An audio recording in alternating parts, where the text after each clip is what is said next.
Fala galera, essa é a segunda aula da nossa série de aulas sobre óptica, tudo bem? A gente vai continuar aí com a parte introdutória, a parte conceitual mesmo. Mas o que que acontece? Na última aula a gente terminou vendo aí os tipos de fonte de luz, certo? Quanto à luminosidade, a gente tinha fonte primária e fonte secundária, sendo a fonte primária uma fonte que emite a própria luz e a fonte secundária a fonte que apenas reflete luz de outras fontes. Então, vamos dar continuidade a isso e continuar falando dos tipos de fontes de luz, tudo bem? Então tá lá, a gente vai dar uma olhada agora nos tipos de fonte de luz. Primeiro, a gente vai olhar para as fontes de luz quanto à sua dimensão, certo? Quanto à dimensão, a gente vai pensar sempre em tamanho, tudo bem? Então, a gente vai estar olhando agora para o tamanho da fonte, mas não só para o tamanho da fonte, é uma relação, tudo bem? Assim como quanto à luminosidade, a gente tem dois tipos de fonte quanto à dimensão. A primeira seria a fonte de luz pontual. Fonte de luz pontual, a gente vai dizer que é uma fonte que tem dimensões desprezíveis, certo? Em relação à distância do objeto observado. Vê bem, é em relação à distância do objeto e não ao tamanho desse objeto. Como isso aqui. Por exemplo, você pode pegar uma lanterna, certo? E iluminar uma parede. Se você tiver a uma distância muito grande da parede e ainda conseguir iluminá-la, essa sua fonte vai ser dita como pontual, porque ela é uma fonte pequena em relação a essa distância muito grande, certo? E a segunda parte seria a fonte de luz extensa. Já que a pontual tem dimensões desprezíveis, a extensa teria dimensões consideráveis. Eu não vou entrar muito nessa parte de fonte de luz pontual e extensa agora, porque a gente vai dar uma olhada melhor nisso quando for falar de cone de sombra e cone de penumbra. Daí a gente vai saber como diferenciar se uma fonte é pontual ou extensa. Mas fiquem tranquilos, geralmente não é cobrado que você saiba de fato diferenciar isso. Geralmente ele te diz que é uma fonte pontual ou uma fonte extensa e espera-se que você saiba o que elas causam, que tipos de características vai ter a sombra ou a penumbra dessas fontes, tudo bem? Então tá aí mais dois tipos, fonte de luz pontual e fonte de luz extensa. Os outros dois tipos que a gente ainda tem mais uma categoria, certo? A segunda categoria, a gente vai dizer que é a categoria quanto ao tipo de luz emitida. Então, dali, categoria quanto ao tipo de luz emitida. Opa, aqui não era uma interrogação, perdão. Tá lá, quanto ao tipo de luz emitida. A gente também tem dois tipos. A primeira é a fonte monocromática. Como o nome já diz, monocromática. Cromática lembra cor, mono lembra um. Então essa é a fonte de luz que vai estar emitindo apenas uma cor. Ou seja, ela é capaz de emitir apenas uma frequência de onda eletromagnética, uma frequência de luz, certo? E a fonte policromática, como o nome diz, poli, várias. Então acima de duas já seria uma policromática. A gente vai dizer que é uma fonte de luz que emite uma composição de várias luzes monocromáticas. Como assim? Se você tem ali uma luz monocromática vermelha e uma luz monocromática verde, por exemplo, as duas se juntam e dariam uma luz policromática, uma nova cor, certo? A gente estava falando ali de luz monocromática e luz policromática, tudo bem? E aqui tem uma pequena simulação para a gente entender um pouco melhor o que seria isso. A luz monocromática, como a gente disse, seria aquela luz que emite apenas uma frequência, apenas um comprimento de onda, tudo bem? Ela seria aquela luz que realmente tem uma única cor. E essa cor aí precisa estar dentro do espectro do visível, certo? Lembrando que eu falei com vocês, talvez vocês não se recordem, mas o espectro do visível é de onde até onde estão as ondas eletromagnéticas que conseguem excitar os nossos olhos. É de onde até onde está a luz, certo? Que a gente consegue ver. Então ele está aqui, não sei se vocês lembram, ó, vermelho, passando pelo alaranjado, amarelo, verde, azul, anil e indo até o violeta, certo? Então esse aqui é o espectro do visível. Não sei se vocês notaram, quando eu fui movimentando isso aqui, foi mudando a cor da luz emitida, logo foi mudando a cor que o nosso rapaz ali conseguiria perceber.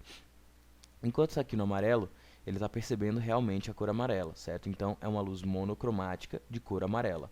Aqui, uma luz monocromática de cor verde. E aqui, uma luz monocromática de cor vermelha, tudo bem? Aqui sendo a cor da luz e aqui o que ele está percebendo. Agora, para ficar interessante, vamos colocar aqui um filtro, tudo bem?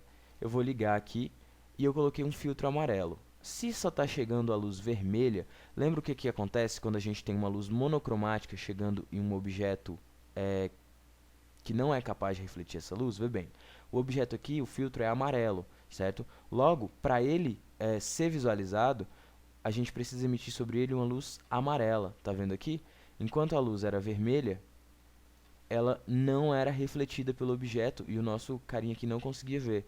Quando eu coloquei ela para ficar amarela, então o objeto que era amarelo, ele consegue refletir frequências amarelas, tornou possível a visualização desse cara aqui, ele conseguiu ver esse objeto. Mas o que acontece aqui também de mais interessante? Eu vou mudar essa luz aqui, em vez dela ser uma luz monocromática agora, eu vou colocar ela para ser uma luz policromática. Eu vou tirar o filtro e agora é luz branca. Tá vendo ali a luz branca? Eu vou ativar uma coisa aqui interessante que seria para vocês verem como é formada a luz branca. Vê bem, ela ali dentro é formada pelos fótonzinhos, certo? Então, vê bem, são fótons de todas as cores ali, ó, todas as cores do espectro do visível que estão chegando para esse cara. Se eu colocar ela aqui para ser luz branca, então a gente vai ter fótons de todas as cores do espectro do visível chegando, tudo bem? Botando para sólido, está ali a luz branca. Agora vê bem, a luz branca sendo emitida sobre um objeto azul, por exemplo. O que o cara vai perceber? O azul. Agora a luz branca sendo emitida sobre um objeto vermelho. Então o nosso colega aqui só percebe o vermelho. Então o que acontece? A luz branca chega no objeto vermelho e o objeto vermelho só consegue refletir, vocês estão vendo a saída aqui, luz vermelha. Se eu colocar sólido, fica até melhor de ver, vê bem? A luz branca chega e só é refletida a luz vermelha, porque o objeto só consegue refletir esse tipo de luz, por isso que ele é da cor vermelha. Se eu mudo para amarelo, vê bem? Chega a luz branca, ele só reflete o amarelo, certo? Mas então, o que de fato importa aqui para vocês, fora essa parte de reflexão e cores e tudo mais, é você observar a diferença entre uma luz monocromática e uma luz policromática. Eu vou ativar esse aqui de novo, desligar o filtro. Está ali a nossa luz branca, é uma luz policromática formada por todas as cores do espectro do visível. Se eu transformar isso numa monocromática e ativar aqui a cor da lâmpada amarela, você vê que só tem fótons amarelos sendo emitidos. Se eu mudo aqui, só teríamos fótons verdes agora. Tudo bem? Então é isso aí, galera. Um exemplo só para ficar mais claro. Valeu! Bom, então é isso. A gente acabou aí de falar dos tipos de fonte de luz. Eu não vou entrar em fonte de luz fluorescente, fosforescente, incandescente e luminescente. Se você tiver curiosidade quanto a isso, me manda um e-mail que eu te mando um arquivinho com as descrições, tudo bem? Mas não é importante para a nossa prova, eu não quero falar disso agora. Agora, a gente tem o seguinte, eu vou falar de propagação da luz, tudo bem? A gente vai estar falando então de propagação da luz. A luz ela pode se propagar no vácuo, como a gente já tinha definido. O que difere a luz de uma onda mecânica, certo? Já que a luz é uma onda eletromagnética, é a capacidade que ela tem de se propagar no vácuo. Porém, ela se propaga em certos meios também, e em cada tipo de meio ela vai ter um tipo de propagação diferente. Então, se tem vários tipos de meio, a gente tem que classificar esses vários tipos de meio. Primeiro, a gente vai classificar esses meios quanto à transparência dele, tudo bem? Então, tá lá, tipos de meio quanto à transparência. Já que eu estou falando de transparência, o primeiro meio que a gente vai olhar seria aí, então o meio transparente, tudo bem? O que acontece? Para olhar para o meio transparente, eu tenho a seguinte situação. Você tem um objeto, certo? E de um lado ali você tem um observador. Esse observador está olhando para esse objeto. Só que foi colocado um determinado meio entre esses dois, certo? Entre o observador e o objeto. Esse meio a gente está dizendo que ele é transparente. Então o que vai acontecer? Se um meio é transparente, os raios de luz que saem do objeto conseguem chegar até os olhos do observador. Vê bem, eles podem até mudar de trajetória, mas eles chegam aqui de uma forma ordenada, certo? Então a gente vai dizer que a propagação da luz em um meio transparente é uma propagação regular. Por quê? Porque os raios de luz que saem aqui chegam ordenados do outro lado. E, como eles chegam ordenados, eles conseguem formar uma imagem nítida do objeto.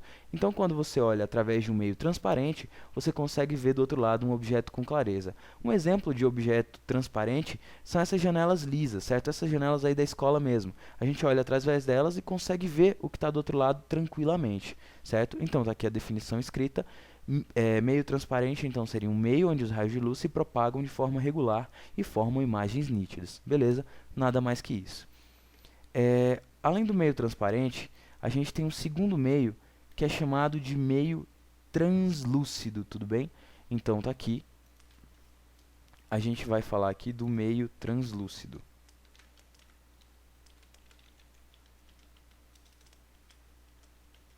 O meio translúcido é um meio que ainda deixa a luz se propagar. Como assim? O que que acontece no meio translúcido? A gente vai ter a mesma situação, um objeto ali, certo? E um determinado observador. E entre os dois foi colocado de novo um meio. Só que agora é um meio translúcido, não mais transparente. O que que vai diferir os dois? Veja bem aqui, ó. Os raios de luz, quando entram no meio translúcido, eles continuam a se propagar. Eles ainda conseguem se propagar, mas agora não estão mais de forma ordenada. Vocês estão vendo ali, eles estão todos bagunçados. O que que isso aí infere? A gente vai dizer então que a propagação da luz em um meio translúcido é uma propagação irregular, certo? Ela acontece, mas não acontece de forma ordenada, ela é desordenada. Mas observem bem, a gente vai falar ali mais à frente de princípio de propagação retilínea da luz. Você pode observar aqui que ela está irregular, mas em todos os pontos a luz continua se propagando em linha reta, tudo bem? Nota isso, a gente vai falar mais à frente, mas observe isso, beleza? Só que voltando aqui, ó, se eles estão de forma desordenada, a imagem que eles vão formar também não é uma imagem nítida, não é uma imagem clara, vai ser uma imagem toda bagunçada. Ainda existe a imagem, você ainda consegue observar, o observador aqui ainda consegue ver que tem um objeto do outro lado desse meio, porém, ele não consegue identificar todos os detalhes desse objeto. Então, a gente vai dizer o seguinte, ó, o meio translúcido seria um meio onde os raios de luz se propagam, eles continuam se propagando, porém de forma irregular. Então, não vão formar imagens nítidas. Não formam imagens nítidas. Você pode ver que tem uma imagem, você percebe que tem algo atrás do meio, porém, você não percebe todos os detalhes, beleza? Esse aqui é o meio translúcido. A gente ainda tem um último meio, que seria o que eu chamo de meio opaco, tudo bem? A gente vai falar aqui do meio opaco, então só anotar aqui. Meio opaco. O meio opaco, ele é um pouco diferente dos outros dois. Nos outros dois, ainda existia a propagação de luz. No transparente, a propagação era regular, certo? E no translúcido, a propagação era irregular. Aqui, eu vou colocar a mesma situação. Eu tenho um objeto e um observador. Só que o que que acontece? Entre esses dois caras, é colocado algo opaco. Tá aí o meu meio, um meio opaco. Só que o que que acontece no meio opaco? Os raios de luz não se propagam, certo? Eles chegam até o meio opaco e não conseguem passar. Então, o nosso observador aqui não está vendo imagem nenhuma, certo? Então, o que que acontece? Eu posso definir isso aqui como sendo meio por onde a luz não se propaga. Logo, o objeto não pode ser observado. Exemplo disso aqui é uma porta de madeira. A porta de madeira fechada é um meio opaco. Se você não consegue observar o que está do outro lado. No vidro, você observava com clareza no vidro liso que estava do outro lado, já agora com a porta fechada, você não observa nada. Tudo bem? Eu esqueci aqui, só voltar um pouquinho, o que seria então o meu meio translúcido. Eu esqueci de dar um exemplo. Para meio translúcido, a gente tem aquele vidro que não é liso. Não sei se vocês lembram, na sala eu levei um vidro que era cheio de bolinhas, geralmente vidro de janela. É esse tipo de vidro que você consegue ver o que tem do outro lado, mas você não consegue precisar os detalhes, como aqui está na nossa imagem, porque forma uma imagem irregular, beleza? Então, aí só para relembrar, a gente tem o meio transparente, que é o que forma imagens regulares e bem definidas, e onde os raios de luz se propagam de forma regular também. A gente tem aí o meio translúcido, certo? Que é o meio onde a luz ainda se propaga, porém não forma imagens nítidas, a luz se propaga de forma irregular. E por último, a gente tem o meio opaco, que seria simplesmente o meio por onde a luz não se propaga, então não é formada imagem e não é possível observar. Beleza, galera? A classificação de meio, a gente vai ficar por aqui. Na sala eu defini homogêneo e heterogêneo, eu não vou definir aqui. Quem quiser definição de meio homogêneo e heterogêneo, livro, página 375. Tudo bem? A parte 1 encerra aqui. Aguardem aí que tem a parte 2 desse vídeo ainda, da mesma aula. Abraço.